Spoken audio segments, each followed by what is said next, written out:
Welcome back to When Harry Met Board Games, where we feed our people with relatable content, and our victory condition is your satisfaction. I'm Harry, and today we have another tutorial. Today I'm going to be teaching you how to play Shadowfist. Now, full disclaimer, this is a paid tutorial. Now, Shadowfist is a tactical card game, CCG, TCG style game for 3 to 4 players, and it has some elements of fantasy and action because basically this takes place or revolves around Hong Kong cinema or Hong Kong films, and that's kind of the theme behind this game. So this is what the box looks like. Here are some of the components that you find inside the box. Now, first of all, inside this box, which is a starter set, I guess, you find 4 individual starter decks, which is all you'll need to start playing the game, because again, the game requires anywhere from 3 to 4 players to play the game. You also get a bunch of these tokens that you'll use to keep track of the health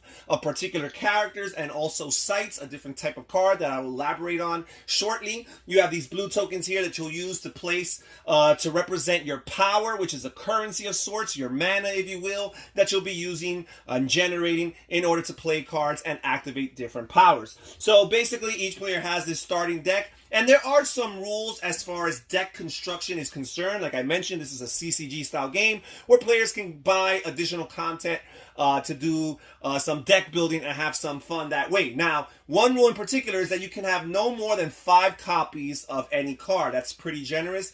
Quite often, games that require or have a similar rule, it's usually just 3 cards of one type. In this case, you can have as much as 5. Also, there is no minimum or maximum amount of deck size, so you can build your deck as large or as small as you want it to be.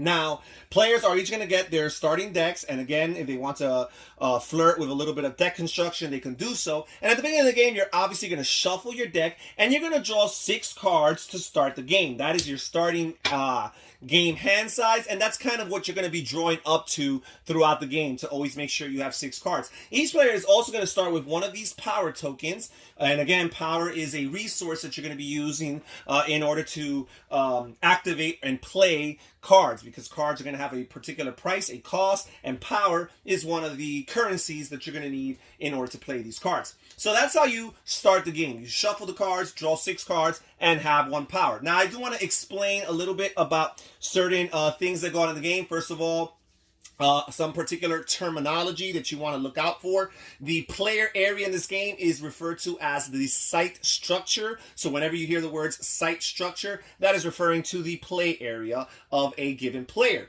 You also have words like the smoke pile, which is kind of like a discard pile, but not quite, because your discarded cards actually go to your toasted pile, which is another type of card that's permanently removed from the game, while your smoked pile cards, there are some ways within the rules of the game and the confines of the game to get those smoked pile cards back into your hand. Now, when you discard a card, it doesn't necessarily count as having smoked or toasted that card. So that's another key terminology for some effects that you might find on your cards. If they refer to cards being smoked or toasted, these are kind of like intentional decisions that players make throughout the game, not so simple as simply discarding your cards. So that's just some terminology. Let's talk a little bit about the different cards that you'll find in this game. There's 5 different card types that you'll find in the game. First of all, you have your character cards, and here we have Dr. Amanda Snow.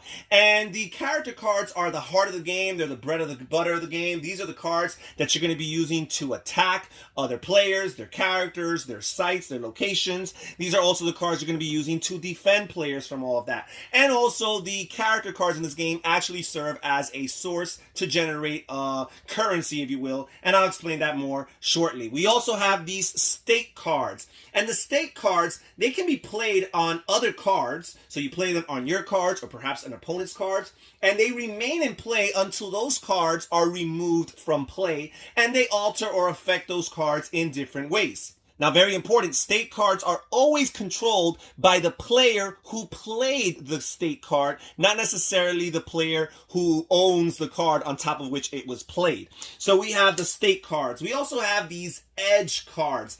Now, first of all, they're played outside of the site structure, so they're not necessarily within the play area, but they still are considered to be in play, and they have lasting changes that last throughout the duration of the game. So we have these type of cards, the edge cards. For example, here we have the lightning patrol here. Now, the next card type we have are your sites, and these are very, very important. First of all, we have two different types of sites. You have your feng shui sites, and you have your non-feng shui sites. And the majority of your sites are going to be these feng shui sites, and these sites are really crucial to the game because they're basically the winning condition and the end game trigger for the game, because once a player burns down a certain amount of their opponent's feng shui sites, they're going to be declared the victor.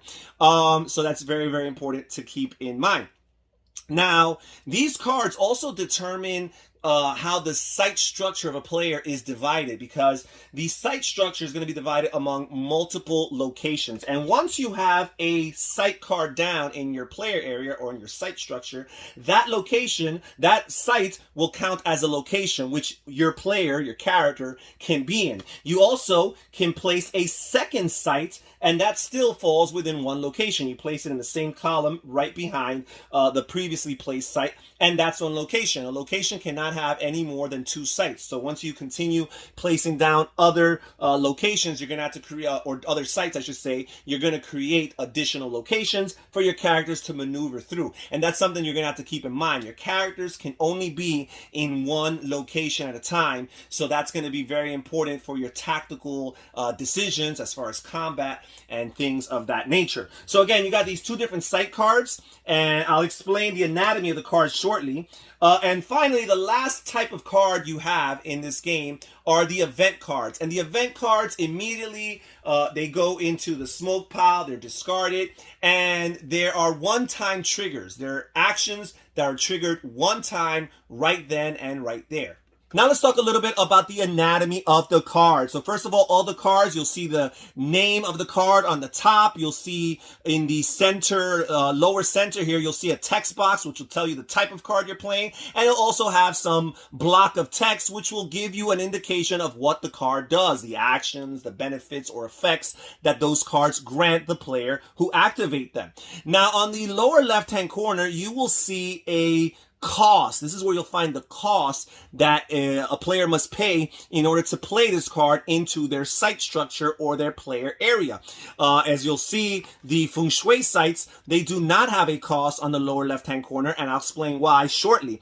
But you'll see that normally you'll see a number, and you'll also see sometimes some additional symbols. Now, the number represents power, and power is one of the two currencies that players will be managing throughout the game in order to play their cards. And that's one of the coolest things in this game, the fact that there's two currencies to manage. Quite often, these tactical card games usually only have one currency. For example, Magic the Gathering has mana. Yes, it has a lot of different types of mana, but it's one currency nonetheless. In this case, there's actually two different types of things that players are going to have to look out for. They're going to have to look out for cards that generate power, and they're going to have to look out for cards that generate these particular symbols on the lower left-hand corner in order to trigger similar types of cards. Now, on the lower right-hand corner of character cards, for example, and lots of other card types also have these symbols, you'll find these symbols.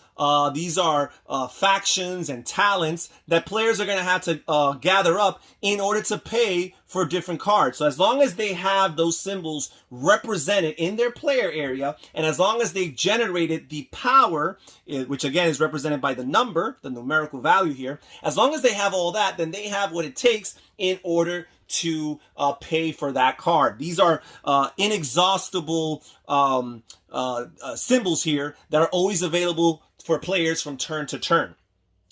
So that's the cost of each card. Now, the character cards, they have these, first of all the cards have, or most of the cards at least, have these symbols here which represent different types of factions. But also on the character cards, here we have Dr. Amanda Snow again. We have this 6 here, this number on the upper right-hand corner. And this is the fighting power for the characters, because the characters are going to be engaging in lots of combat. This is how much damage they can deal, and this is also how much life the character has. So it serves both purposes. So when a character attacks, it attacks with that value, and this is how much damage they can sustain before they're defeated. Another thing is, as their health goes down, their ability to attack or their attacking power also will go down. So you have that as far as the character cards. Now let's talk a little bit about the sight cards again. First of all, you have this number here on the upper right hand corner here, which is in a circle, and that number, it's usually a pretty high number. Those numbers represent the body of the sight cards, and basically that's their life force. That's how much damage the locations, or the sites I should say, can take before they're burned down, before they're destroyed, and will go into a player's victory pile. So that's something to keep in mind. On the upper left hand corner, you're going to see this number in a diamond here, and that represents the power that this card generates on each turn. So the car wash, for example, will generate 1 power each turn. This feng shui site here, the city center, will also generate 1 power each turn. Now, very important, as far as these site cards is concerned, whenever you play a non-feng shui site card, you simply place it face up any place you want in your site structure. Again, as long as you don't exceed more than 2 sites in one location, in one column, you're all good.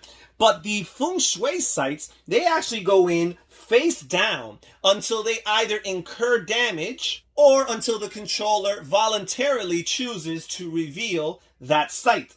And quite often they have these when revealed triggered effects. Here it says immediately place a counter on this card when it's revealed, remove the counter and target an attacking character, target unturns and ceases attacking. So that's very, very important to keep in mind. So the card's going face down. Now, whenever you place a feng shui site down, the cost for bringing that card or playing that card, again, they have no cost value, is equal to the amount of feng shui sites that you have available in your site structure. So early on, these feng shui sites are not going to cost too much power to play, but as the game progresses, subsequent feng shui sites are going to be more and more expensive to place down in your structure site.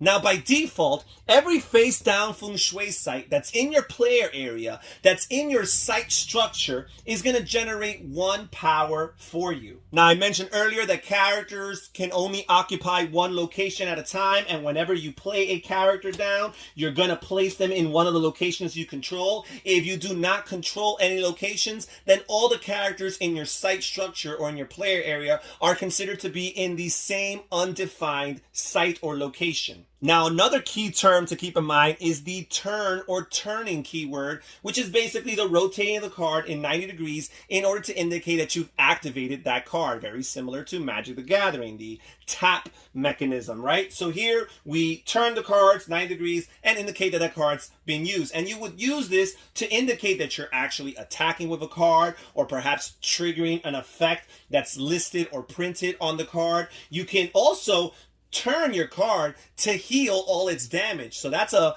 cool way to perhaps keep your characters alive a little bit longer and re-heal them and have them at optimal strength by turning your card and using them just to heal. Also, you can turn the cards to move one location to the left or to the right. This is a way to manipulate your characters so that they can move to other locations that perhaps need their defense a little bit more than others. Now that we've talked a little bit about the setup, about the key terms, about the different card types in the game and the anatomy of the cards and the general nature of the different types of cards, I'd like to talk a little bit about the turn sequence. Now, a player's turn is divided into 2 parts, and each of those 2 parts is divided into multiple phases. The first part of a player's turn is referred to as establishing shot, and this is divided into 5 phases. The first phase is the phase in which all effects that are triggered during the establishing shot part of a player's turn would take place. So this is the time to find out if any cards trigger specifically during the establishing shot part of a player's turn. The second phase of a player's turn is where they generate their power. They look at all their cards that generate power, and they grab the power tokens equal to that amount. Now, a player could always choose during this phase not to generate their power for that turn in order to discard more than one card from their hand. And this is a very helpful and strategic way of getting rid of cards from your hand that perhaps you're not interested at the time being, and hopefully drawing new cards that are more useful to you right then in the present. Now, in the third phase, players will unturn all of their turn cards, and basically that means rotating it 90 degrees back into an upright or vertical position in order to indicate that these cards have been refreshed and readied and they're ready to go for this current turn. Now, in the fourth phase of establishing shot, a player may choose to discard one card. And again, this is all to create space in your hand in order to draw more cards that perhaps will be more useful to you this turn in the present. Again, if a player chose not to generate their power, then they will have discarded more than one card, but that would have been earlier in the second phase, and they would have to have chosen to bypass generating any power.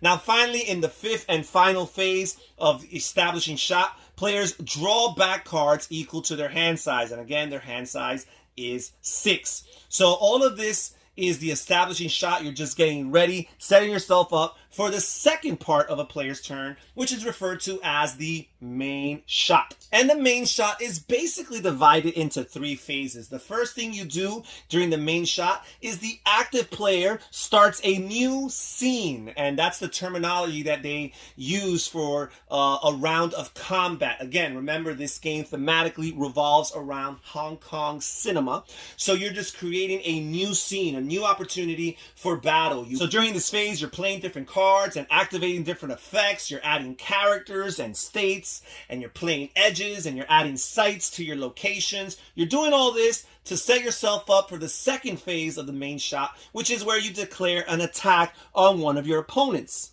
Now, during a player's main shot, they can make as many attacks as they want, as long as they were successful in their previous attack, and or have characters, legal characters, that are available for that attack. So obviously, as you exhaust characters, you're not going to be able to attack your opponents indefinitely. However, if you have a good amount of characters and you are tactical and smart enough to successfully attack in subsequent attacks, you're going to be able to pull off lots of attack in sequence. So that's something to keep in mind. As long as you're successful in your previous attack, you're going to be able to continue and go on to an additional attack afterward. Now, after a player can no longer make any attacks or is done making attacks, they can declare the end of the turn. Now, when a player, the active player, declares the end of the turn, this creates a window in time for opponents to choose to generate any voluntary effects, any effects in which they have a choice in the matter, and they can choose to activate these effects. However, once these players have chosen to activate this, then this gives the active player an opportunity to go back into his main shot phase.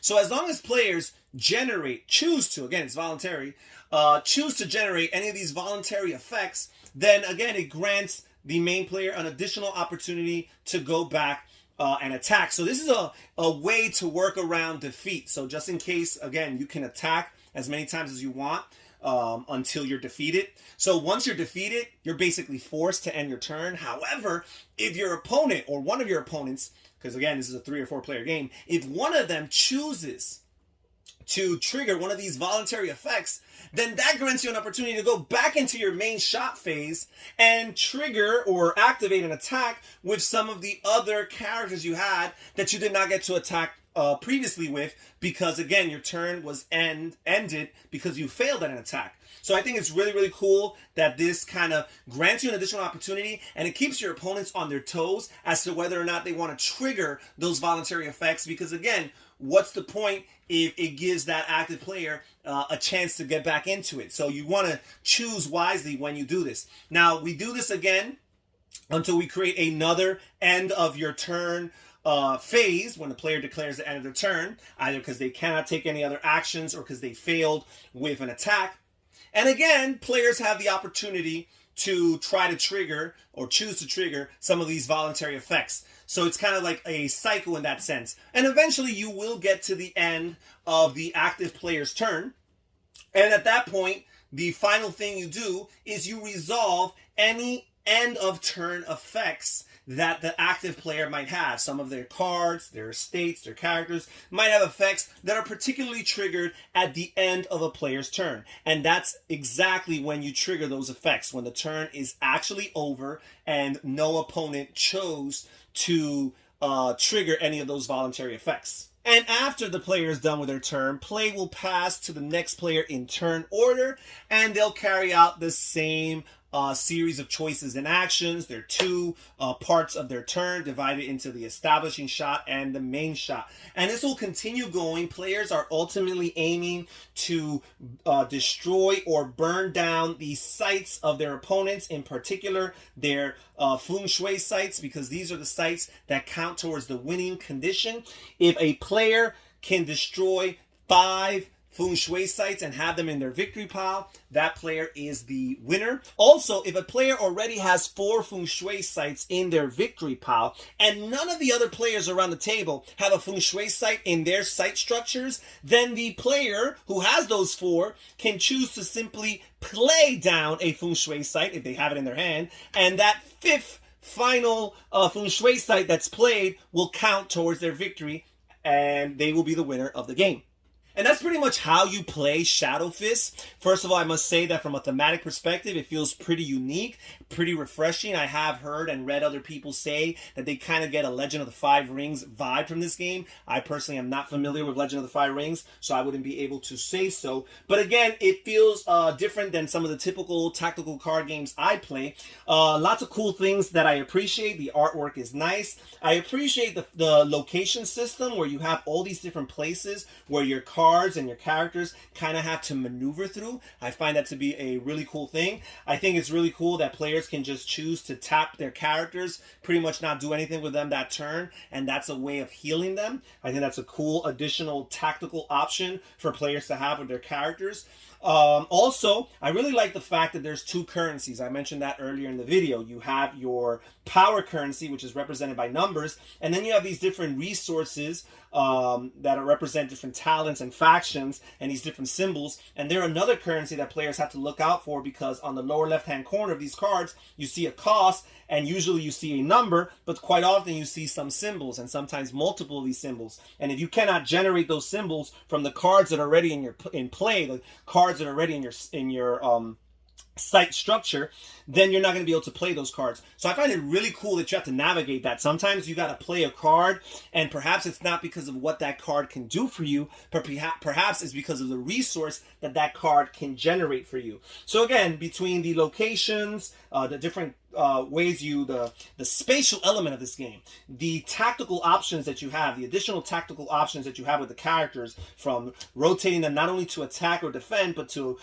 turn them in order to heal or to move left to right from site to site or location to location. I think that's really cool. Again, the managing of the multiple currencies, I think that's really cool. So if you like CCG style games, if you like tactical card games, if you like the idea of having these tactical card games expand and not just be the typical 2-player only game, but instead a game for particularly 3 to 4 players. If you like these ideas, you like the refreshing theme based on Hong Kong cinema, and you like some of the unique mechanisms that are introduced to this game. By the way, this game has been around for a while. It's not necessarily a new game. But if you like what this game has to offer, I think you definitely have to look into it. Check in the description down below for links and for more details and information on this game. And that's it for today's video. Thank you so much for joining us here at When Harry Met Board Games. This is Harry saying take care, everybody. Stay safe, stay healthy, and have fun gaming. Bye-bye.